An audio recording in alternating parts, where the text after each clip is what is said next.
Well, did you know Kentucky is home to the world's longest cave system? Nationally, it's known as Cave Explorers Paradise. But 100 years ago, tragedy struck when Floyd Collins became trapped, drawing national attention to cave country.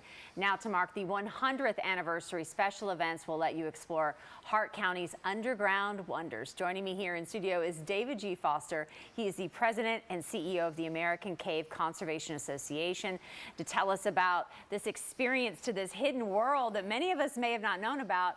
But one thing is for sure, we love exploring our caves, and we're so glad you could make the drive up to tell us about this remarkable story. Well, we're really happy to be here. It is an impressive story. I mean, one of the great stories of the 20th century. You guys have many reminders there in cave country to Floyd Collins. Me reading it for the first time, I'm from Kentucky, and I'm like, this is new, many of it to me. So I'm thinking, what a wonderful education for kids, for families looking for things to do. Spring break, if you do staycations here in town.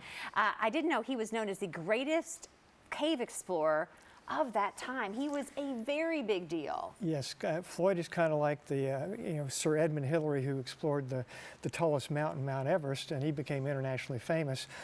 Floyd was one of the first major explorers of Mammoth Cave. Unfortunately, he had to die to become famous, which is very tragic. But he is one of the few cavers who's really everybody in America for a long time knew who Floyd Collins was. We've had a lot of national stories when kids or groups have become trapped in caves, and we know what kind of national attention that gets. Put this into perspective. So when he became trapped in the cave and word got out that you're trying to find him, you're trying to rescue him, how big of a story was it at that time?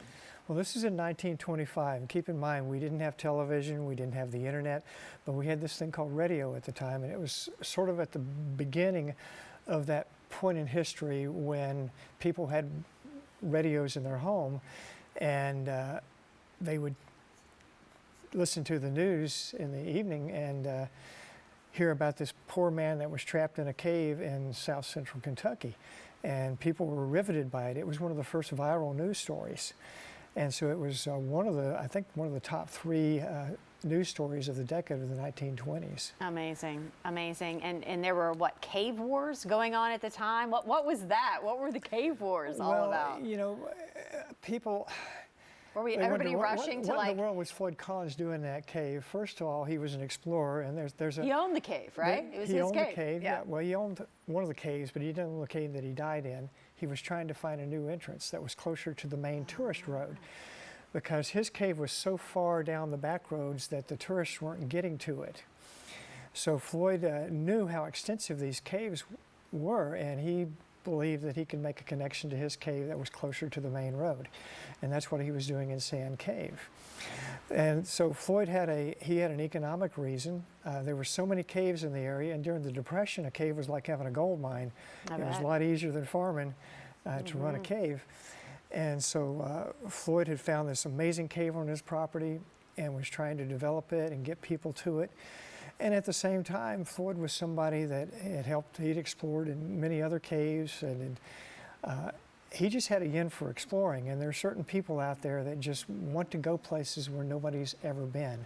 So Floyd was one of those people that went places in Mammoth Cave that weren't rediscovered for another 20 years. Boy, I mean, if he could see what it is now. We were looking at the map behind us of how extensive everything is, to some really great. Tell us about some of the memorabilia. Is this from the museum? Yeah, I operate the American Cave Museum in Horse Cave, and it's at Hidden River Cave, where we also do cave tours. And that's a cave that Floyd, I'm told, helped build some of the steps, helped do some exploring back in the day. But we have a number of exhibits. This was from Floyd Collins' Crystal Cave, which is the famous cave that Floyd discovered and opened up on his family's farm. And he died in a cave called Sand Cave, which is about 10 miles from there, where he was trying to find another entrance. But Floyd knew that these caves extended for many miles. He didn't know that his cave was the longest cave in the world, but his cave became the longest cave in the world until it connected with Mammoth, and then it became this enormous 300-mile long I was going to say, system. how many miles? Like more than 300. Yeah, and for a long time it was that. Now it's up to over 400 miles. Isn't that incredible? And still growing. I mean, I have a show cave called Hidden River Cave, and we're one of the smaller caves comparatively, We're over 10 miles long. And yet, many of my guides are cave explorers, and they discovered a half a mile of new cave in my cave within 15 minutes of the entrance just this past year. So isn't this amazing that here we are at this day and age, we're still finding undiscovered parts of the world. We're still all being a Floyd Collins getting out there. It's remarkable when you hear a story about the past and to know that excitement and that mission to find new, discover new still exists today. What can you do when you visit down there to learn more about him? But I know you guys are commemorating this anniversary in a number of ways throughout the year.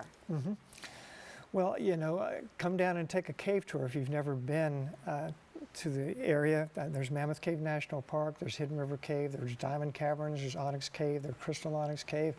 There's just a number of caves that you can visit and buy a ticket and go see and get a little bit of a sense of the wonder and magic that attracted Floyd Collins to these caves.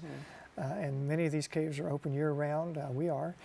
And so you can walk in the footsteps of Floyd Collins. You can take an off-trail adventure tour with us if you want. We'll put a caving helmet and a light on and take you underground and get you muddy. Now, when we do it, we use like a modern electric How much of an adventure are you in for? You guys can arrange it. Yep. This is a helmet with carbide lantern, a modern electric lamp, which we use today, but Floyd was probably carrying On a around kerosene lamp or something. an old lantern like that because he didn't have all this modern caving gear when he did it. Well, this is a remarkable story, and we thank you so much for coming up. Well, I'm and I know happy to. one location to go to for information is hiddenrivercave.com. Is there another place we should go to learn more information? Or does that cover it? There's the Hart County Tourism. Yeah. Certainly has a website. I know Mammoth Cave is doing some things. The South Central Kentucky Performing Arts Center is having a musical about Floyd. That was a Broadway musical. So there's a lot going on in the area. So Lots if you are just happening. Google any of these things and maybe Floyd Collins, you'll find out. A number of about us. websites could definitely pop up. Thank you again. For more information, just head on over to hiddenrivercave.com.